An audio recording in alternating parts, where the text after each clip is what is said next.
Hola amigos y compañeros, this is José García. I'm excited to be part of Humans of Telecom.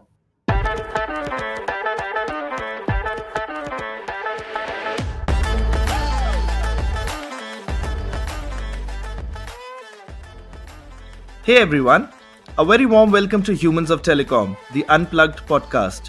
This is your host Anurag Aggarwal, Chief Growth Officer at Globe Teleservices. As I've mentioned in the last episode as well, this month is particularly special for the podcast as we have crossed 1,000 followers on LinkedIn.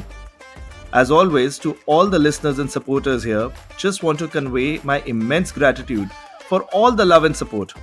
It's amazing to see how popular this podcast has become within the CPaaS community. Well, speaking about popularity, our guest today is definitely at the epitome of popularity. He is super well known within the industry by all members alike, whether the fanciest of OTT players, operators, hubs, as well as the aggregator and CPaaS player community.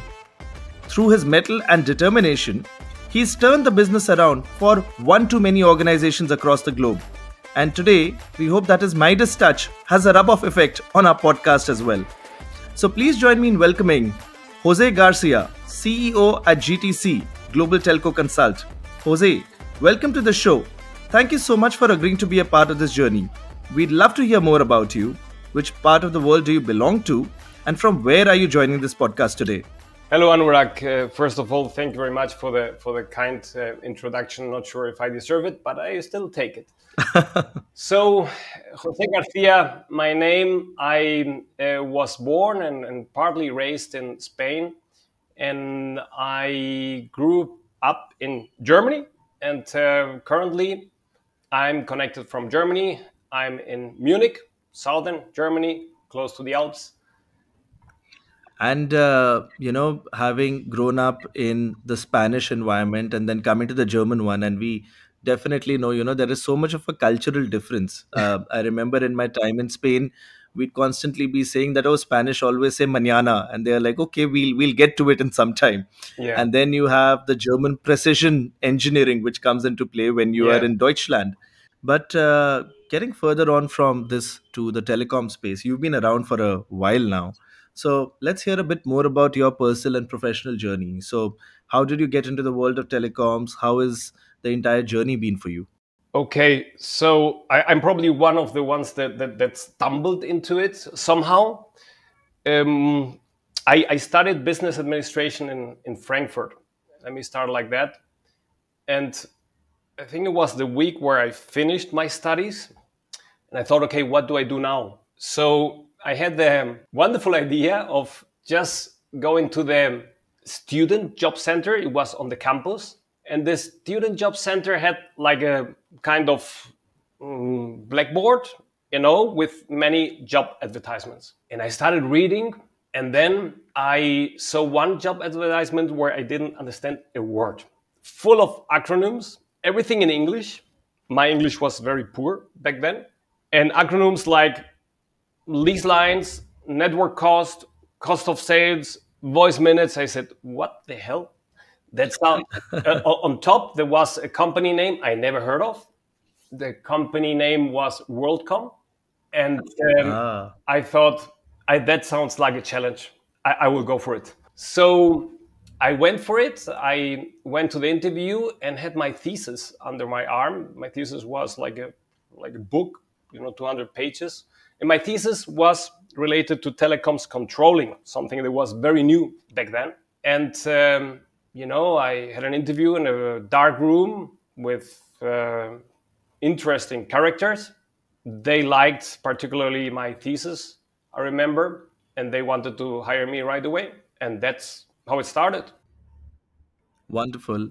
And after that, how's the journey been for you? So you started your telecom journey with WorldCom. And today you set up GTC, which is such a successfully running consulting organization worldwide. So how has the journey been for you after WorldCom? Yeah, the journey has been wonderful, Anurag. I need to tell you that I stayed for 10 years in the company. So WorldCom acquired MCI, it became MCI WorldCom.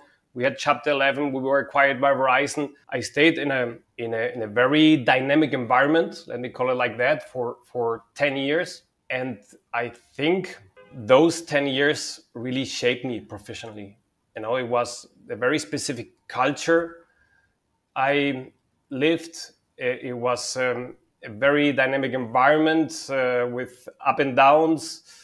Being on the buying side, going through a Chapter 11, very challenging moments in the career. And then 10 years later, we are speaking about 2008, shortly after the iPhone was launched. So I saw the iPhone, smartphones, apps. I thought, that's something very, very strong. I thought that's something very, very strong, what has been launched to the market. I think there will be a huge industry related to the mobile technology that is just developing. And I wanted to be there. Obviously, Verizon didn't have anything in that field for me. So I had to find a way out. And I jumped into mobile technologies.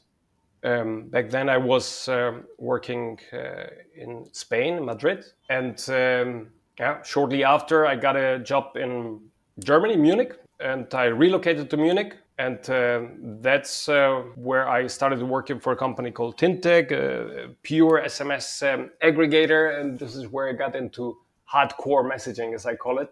And 6 years later, I started my own company. Why? Because I saw an untapped market that was related to providing support to companies that had the ambition to launch a new service. This new service was A2P SMS. And I said, look, to the companies that approached me, I said, I could sell you my service, but I cannot support a project for you. That is something that you have to buy probably from a freelancer or whatever if you don't have the skills internally. So I had one company approaching me, another mobile operator, a voice carrier, and then I said, okay, I need to start covering this market demand. This is something I did more than 7 years ago, Anurag, and today GTC is, what you know that it is. We have the largest names in the industry among our customer portfolio. The company, as it is today, was founded by Giovanni Benini, by me, more than 5 years ago. And I'm very happy and fortunate to be where I am today. Wonderful. And within this entire journey, if there is one memorable or an impactful moment that you'd like to tell our listeners, what would that be? It's a very unpleasant moment, I have to say, a very unpleasant experience. But I think that also shapes you. And there are reasons why you don't forget those experiences. So I relocated from Madrid to Munich. It was January 2010. And I was sick when I came over to Germany. And in Germany, the temperature was 20 degrees below what we had in Madrid. We had 10 degrees minus. And I started working. I was sick. I became more sick. At the end, I had pneumonia. I was hospitalized after working for 1 week. And you can imagine the pressure that I felt, since there was a company that believed in me, that paid the relocation, apartment, everything. You start working, you force yourself, your body cannot make it, and you just collapse. I was hospitalized for 12 days. I heard just last week, my sister told me that the doctor said I almost died. And I was on sick leave for 4 weeks. My mother came over to take care. So I felt terribly guilty. And when I came back to work, I did what I had to do in order to pay back my dues, and I paid them back. Yeah. So that has been an experience that I don't want to go through again. I can imagine. And, just before we started the podcast, we were talking about health. So, yeah, I guess going through such very challenging moments within our personal lives, they can have a severe impact on us as well. So I totally get that. But moving on to more interesting things now, we're talking about the human side of Jose. So, Jose, as we discussed numerous times now, you're so well known within the industry. Uh, if there is one shocking thing about you that nobody knows about Jose, what would that be? is not easy because I'm quite open in many aspects. And if you say nobody, I mean, nobody from the family, friends, colleagues, difficult. So I will have to go back to my childhood and tell you something terrible I was doing when I was about 3, 4, 5 years old. I was hunting lizards. Not only hunting them, I was also killing them. I didn't know. Yeah. I didn't know anybody can hunt lizards. Yeah, so I managed to hunt them. I mean, you know, they're very quick. I mean, it's not easy, but apparently I was quicker, and I managed to hunt them. And I mean, okay, to hunt them is fine, but to kill them, I mean, that's something I would never do again. Uh-huh. You know, I love animals. I would say that's something shocking that I can tell about myself that is related to my behavior being a little boy. Sometimes I was a bit wild.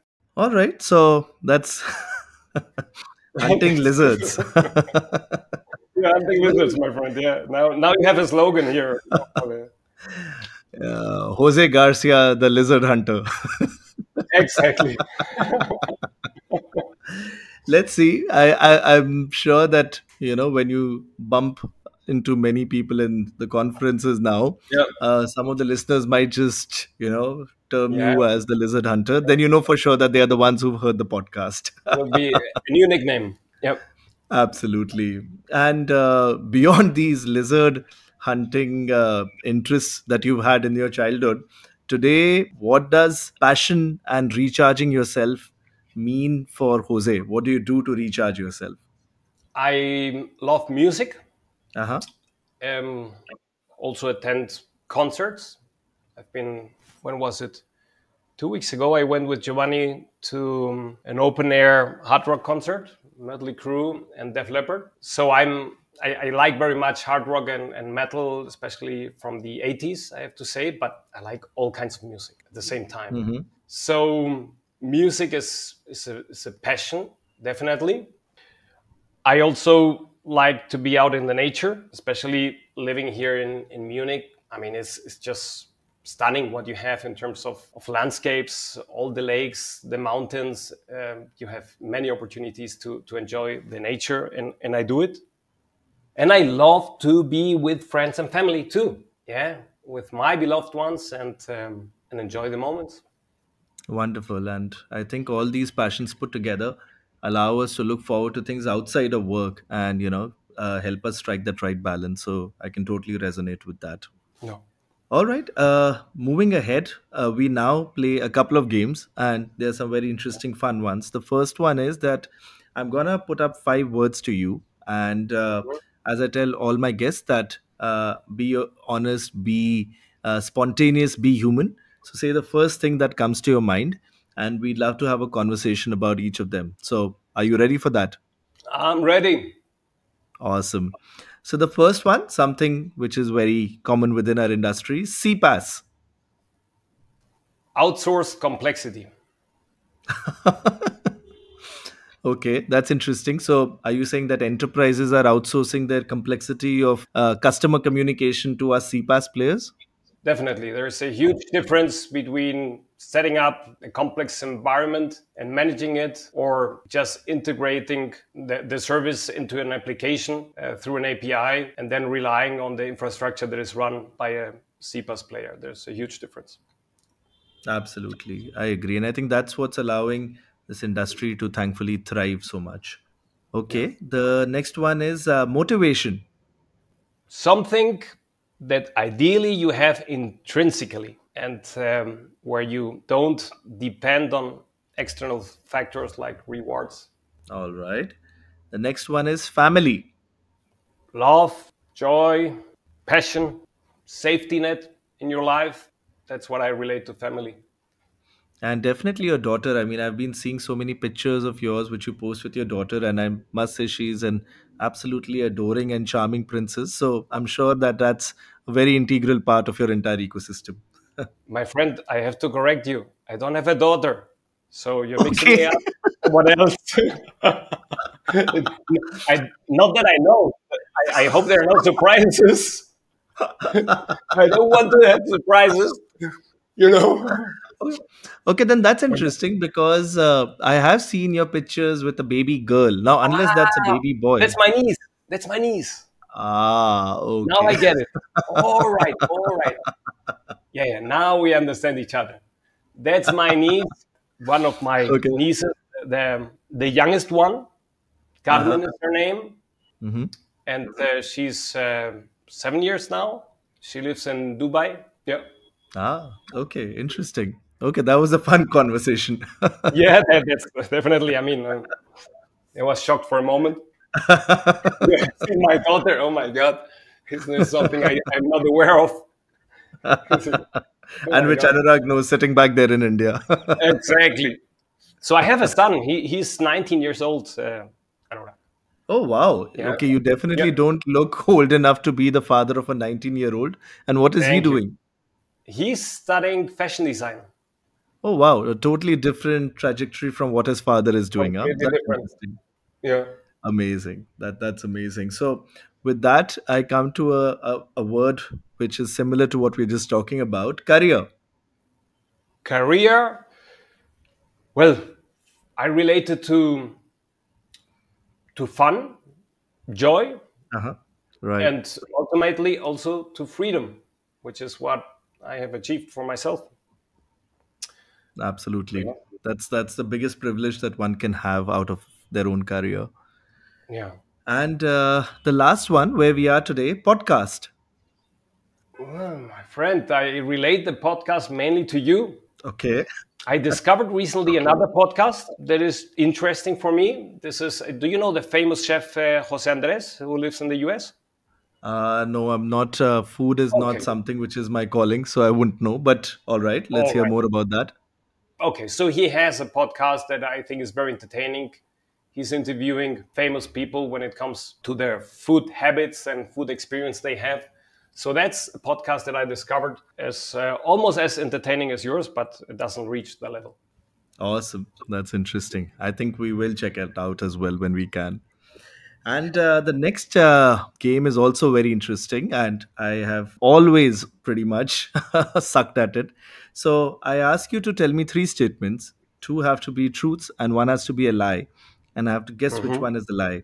So, would you have three such statements for us today? Yes, I have. Okay. I have, my friend. So, first statement: I once went for beers with an Oscar winner. Oh wow, that's interesting. Okay. That's a bold statement. Now, the next one: I made once in my lifetime a bungee jump, and it was jumping from the Navajo Bridge, which is over the Colorado River in Arizona. That sounds fun too. All right. Yep.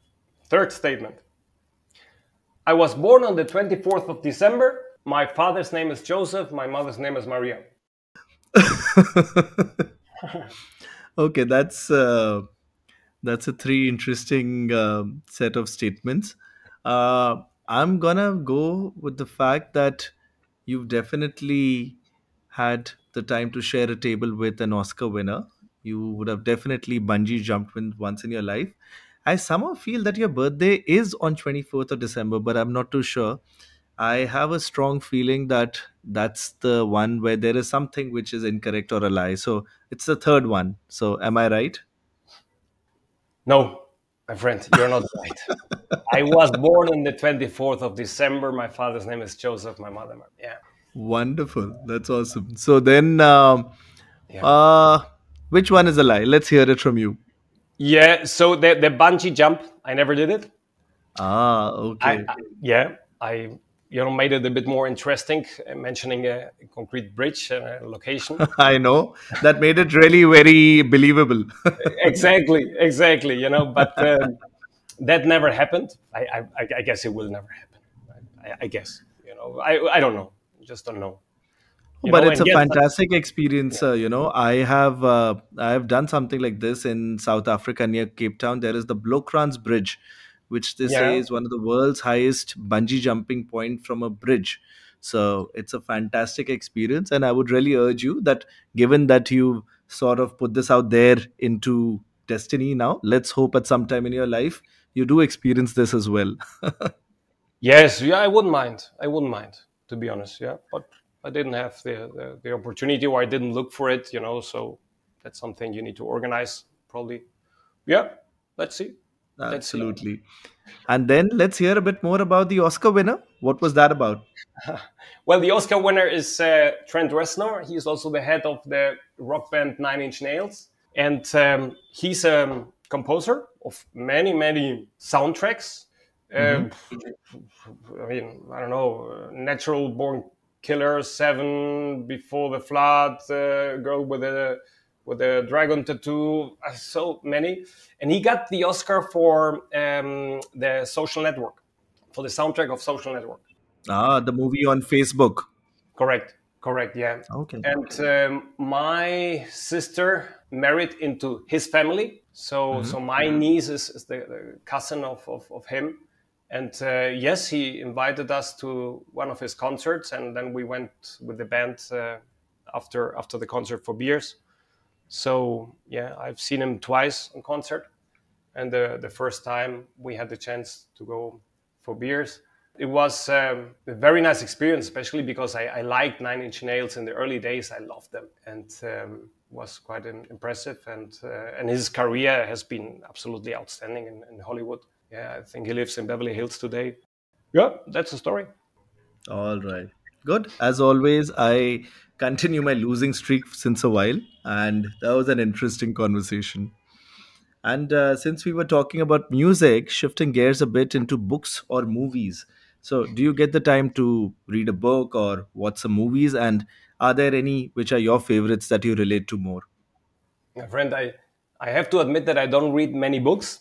I feel completely ashamed for it, but I guess it's part of my nature that I don't have the patience for absorbing information in such a slow mode. This is the way that I feel it, at least.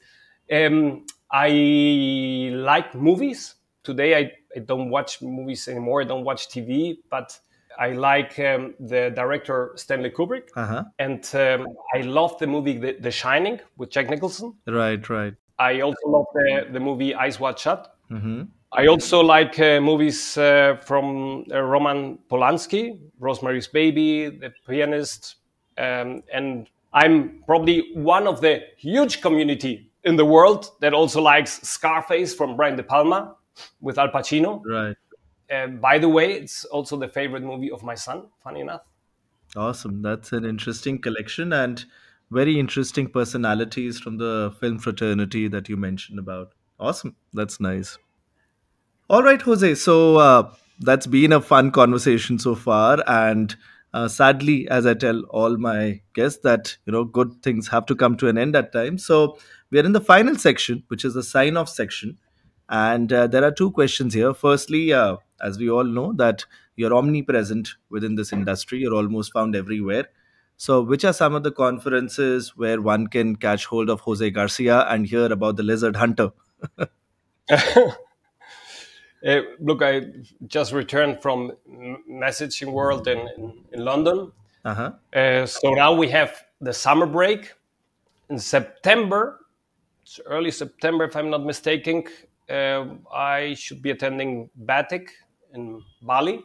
Right.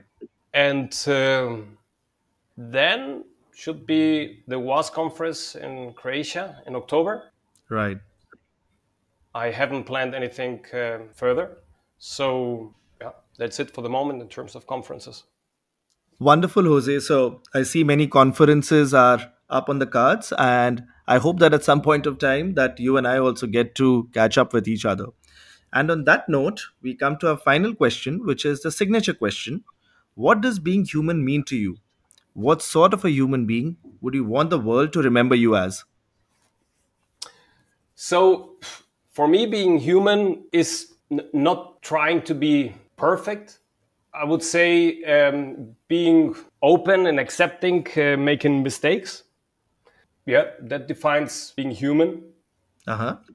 And yeah, when it comes to how I want to be remembered, then we can get probably into a different aspect of being human. I would like to be remembered as someone that has the capacity to be empathetic, so to feel with and for others, to understand other individuals, and also someone that likes to spread joy. Awesome. I think that's a fantastic note to end this podcast on. We as humans have our own flaws. I think it's important for us to be vulnerable enough to accept them and show that vulnerability out to the world. And at the same time, have that compassion and empathy to be able to deal with the flaws of other people around you. And finally, of course, be a beacon of joy and light to everyone. Awesome. So, Jose, thank you so much for those wonderful thoughts. It's been a fantastic conversation. While we've interacted so many times, but this is the first time that I've got to see this side of Jose Garcia. So it's been amazing. And I know that there is a lot going on, and still you've been able to take out time for this. So thank you so much for being a part of this journey. Thank you very much for inviting me. I know it wasn't straightforward to find the time. Thanks for the patience on your side, Anurag. For me, it's an honor to be part of your series, and I wish you personally the best, and also to your great podcast project that is so super successful. Congratulations for the over 1,000 followers that you have already. You deserve that and much more. Thank you. Thank you so much, Jose. Those are some really kind words. So thanks a lot.